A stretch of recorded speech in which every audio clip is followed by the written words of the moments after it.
Welcome to another episode of the Brand Building Podcast. It's your host, Mark Militant. And today we're going to be talking about why telehealth brands are getting kicked off Klaviyo. So I was actually inspired to film this podcast after I responded to an Instagram post from my good friend Daniel Budai from Budai Media. And Daniel essentially posted on Instagram the other day that one of his clients, that's specifically a peptide client in the telehealth space, migrated the client or essentially launched the client in Klaviyo. And they built out all the flows.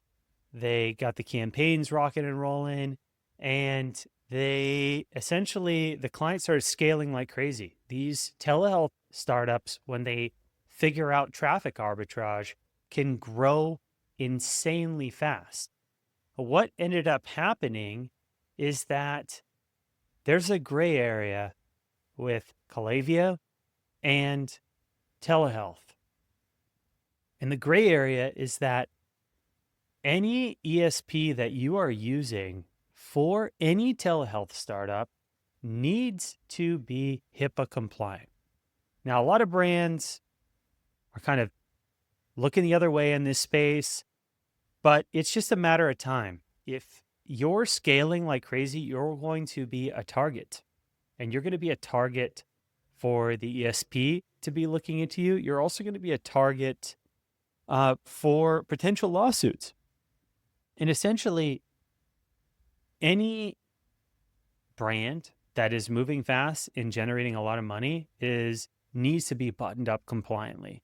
And ultimately, right now, Klaviyo, like many other ESPs, are not HIPAA compliant. That means they do not have a BAA, which is a business associate agreement, saying that they are going to adhere to HIPAA compliant standards with passing PII and sharing PII and hosting PII. Essentially, what this all means is that a platform like Klaviyo does not want to take the risk to hold patient information that is then used for marketing purposes. Now, this becomes extremely important as you grow and scale a telehealth brand. When you're starting up, sure, you can get away with it because there's not much money involved. I wouldn't recommend it. I would recommend being buttoned up and being totally by the books. But I get it. When you're starting up, going to a HIPAA compliant platform is expensive. And ultimately, there's three main enterprise solutions for being HIPAA compliant right now when it comes to telehealth. One is Braze. Braze is a very agile platform. They have an SDK integration for apps.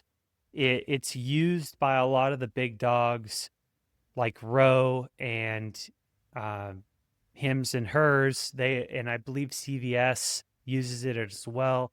So it's pretty enterprise. It's pretty solid, but it's going to cost you a minimum $35K a year, upwards to $1 million a year, depending on how many records you have in that database. And part of the reason that these platforms like Braze and are this expensive is because they're taking on a lot of risk, and they need to make sure that if they're taking on that risk, that their back-end systems are fully compliant and up to date. So Braze is number one. Two is HubSpot Enterprise. Once again, not the regular version of HubSpot, but HubSpot Enterprise is HIPAA compliant. And once again, they're going to have a BAA agreement that they're going to adhere to when they work with a brand. And then the third is Salesforce Marketing Cloud, which ultimately from there, you're looking at, minimum 35 to 50 grand a year to run any one of these platforms, ultimately to become HIPAA compliant. Sure, there's other solutions out there, but right now, those are the three main platforms that I would recommend, and I'm recommending to my clients that are, hyper scaling in the telehealth niche. And like I said, why do you want to do this?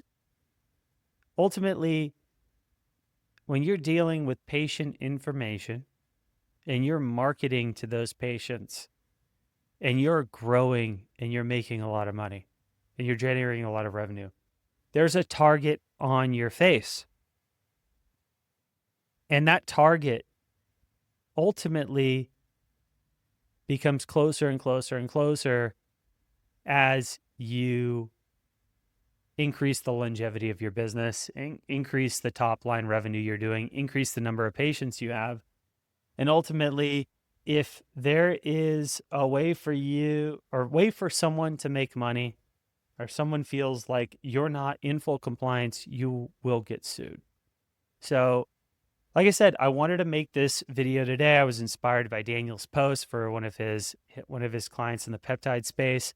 And I wanted to just, explain to everyone, just because it's your own data doesn't mean you can run marketing across email and SMS in any platform. It needs to be compliant when you're in the space.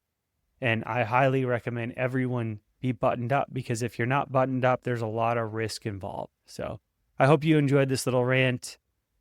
Like I said, we're doing more in the telehealth space at Breadloaf right now. I'm really excited about it. It's essentially doubling down on the first principles of direct response marketing and streamlining with one vertical at a time. I'm really excited about it, and I hope you guys enjoyed this episode. So I'll see you on the next one. Peace.